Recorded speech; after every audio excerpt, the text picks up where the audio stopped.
مهما كنت كبير أو صغير، متجوز أو لأ، لازم تفكر لحظات في علاقتك بعيلتك أو أسرتك. أهلك اللي يمكن بقالك كتير ما اتكلمتش مع حد فيهم بسبب الانشغال في الدراسة، أو أولادك اللي الشغل مش مخليك عارف تقعد معاهم، أو قريبك اللي زعلان منه ومش بتكلمه. كتير مننا بيعتبر الحياة الأسرية حاجة روتينية ومملة، بل إن البعض كمان بيعتبرها حاجة ثانوية ومش مهمة من الأساس، واللي بكل تأكيد غلط كبير. في فرجة خلينا نعرفك أهمية علاقتك الكويسة بعيلتك وأهلك، ونديك شوية نصايح هيساعدوك تحسن العلاقة دي، تبقى محبوب من أهلك وقرايبك، وتخلي حياتك الأسرية مستقرة وسعيدة.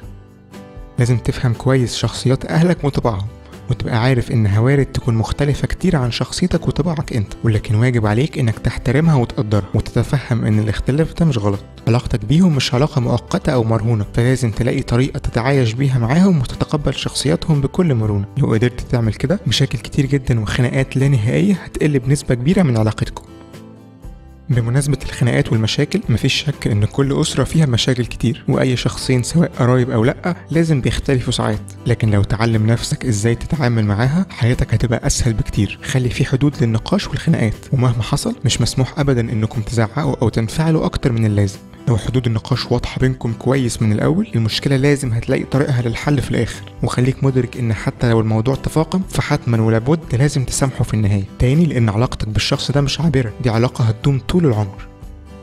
خصص وقت ثابت في يومك أو أسبوعك وسميه وقت العيلة. وقت العيلة ده مش مسموح لأي شغل أو دراسة أو أي حاجة تانية إنها تاخد منه دقيقة، خصوصا لو أنت مشغول بقى. مفيش دليل أحسن من وقت العيلة ده علشان تثبت فيه لأهلك إنهم أحد الأولويات عندك مهما كنت مشغول. اخرجوا اتفسحوا أو اقعدوا اتكلموا شوية وافتكروا بعض المواقف المضحكة بينكم، واللي بطبيعة الحال هيحسسكوا بالألفة والانتماء للعيلة دي.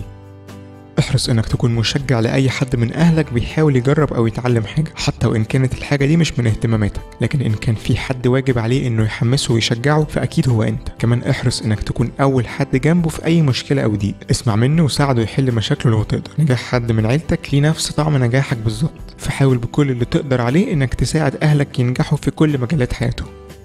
احيانا ظروف الحياه بتضطرنا اننا نبعد لوهله وبشكل مؤقت عن البيت والعيله بسبب الامتحانات او الشغل او غيره. خلينا واقعيين وما ننكرش ان ده حتما بيحصل غصب عننا. الموضوع مش مشكله كبيره طالما هو بشكل مؤقت، بس احرص انك تعوضهم عن ده مجرد ما تسمح لك الفرصه. مفيش اجمل من زياره مفاجاه او هديه بسيطه بعد انقطاع لفتره قصيره، ده كفيل انه يرجع العلاقات كما كانت واحسن.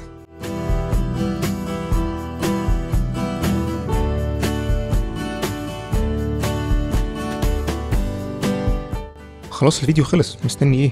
طب اعمل لايك وشير طالما انت قاعد بقى. نشوفكم الفيديو الجاي.